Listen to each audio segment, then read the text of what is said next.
வணக்கம் ஃப்ரெண்ட்ஸ், இது நம்ம சேனல் பிரணேஷ் மம்மி. இன்றைக்கி வந்து நம்ம வீடியோவில் நம்ம இதை பற்றி பார்க்க போகிறோம் அப்படின்னா 8 மந்த்ஸ்லேருந்து எல்லா வயசு குழந்தைங்களுக்குமான ரொம்ப ரொம்ப ஹெல்த்தியான ப்ரோட்டீன் அதிகமாக இருக்கக்கூடிய ஒரு பேபி ஃபுட் ரெசிபி. சூப்பராக வெயிட் கெய்னிங்காக ஆகும்.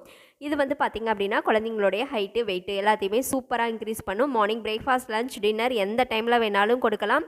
இந்த ப்ரோட்டீன் அதிகமாக இருக்கக்கூடிய இந்த ரெசிபி செய்கிறதுக்கு எப்படி செய்கிறதுன்னு பார்க்குறதுக்கு முன்னாடி இந்த வீடியோக்கு லைக் பண்ணிட்டீங்க அப்படின்னா உங்களை மாதிரி நிறைய மம்மிஸ்க்கு இது யூஸ்ஃபுல்லாக இருக்கும். ப்ளஸ் சப்ஸ்கிரைப் பண்ணிக்கோங்க. ஓகே ஃப்ரெண்ட்ஸ், இந்த ரொம்பவே சூப்பரான protein rich baby food recipe செய்கிறதுக்கு ஸ்டவ்வில் ஒரு பேன் வச்சுக்கலாம். இதில் கொஞ்சமாக குக்கிங் ஆயில் சேர்த்துக்கோங்க.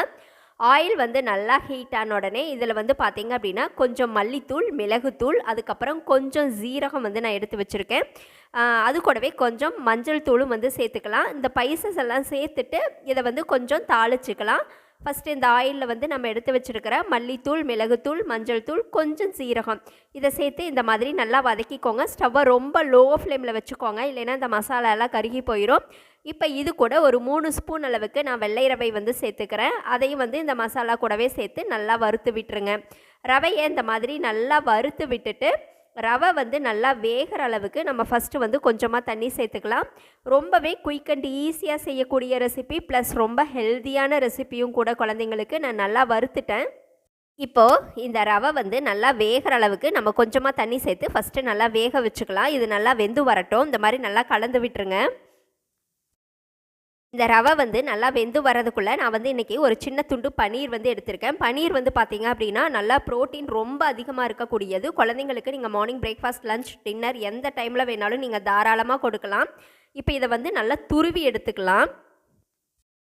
மறக்காமல் இந்த ரவை கூடவே கொஞ்சமாக சால்ட்டும் சேர்த்து நல்லா கலந்து விட்டுருங்க. 1 இயர்க்கு கீழே இருக்கிற குழந்தைங்களுக்கு சால்ட் வந்து ஆப்ஷனல் தான். இப்போ இதை நல்லா கலந்து விட்டுட்டு பார்த்திங்க அப்படின்னா ரவை நல்லா வெந்து வந்துட்டுருக்கு.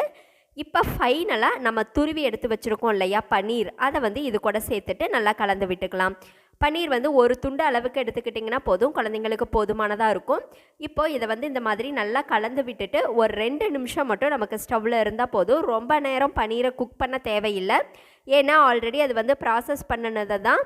இப்போ ஒரு 2 நிமிஷம் விட்டு நல்லா கலந்து விட்டுட்டு நம்ம ஸ்டவ் ஆஃப் பண்ணிட்டோம் அப்படின்னா குழந்தைங்களுக்கு ரொம்ப ரொம்ப ஹெல்த்தியான பன்னீர் பேபி ஃபுட் வந்து சூப்பராக ரெடி ஆயிரும். இதை வந்து சர்விங் பவுலுக்கு மாற்றிட்டு ஒரு மிதமான சூட்டில் மார்னிங் பிரேக்ஃபாஸ்ட், லஞ்ச், டின்னர் எந்த டைமில் வேணாலும் குழந்தைங்களுக்கு கொடுக்கலாம். ஓகே ஃப்ரெண்ட்ஸ், இந்த ரெசிபி உங்களுக்கு பிடிச்சிருந்தது அப்படின்னா மறக்காமல் நம்ம சேனலை சப்ஸ்கிரைப் பண்ணுங்கள், லைக் பண்ணுங்கள். அதே மாதிரி உங்களுடைய கருத்துக்களையும் கமெண்ட்டில் சொல்லுங்கள். Thank you friends.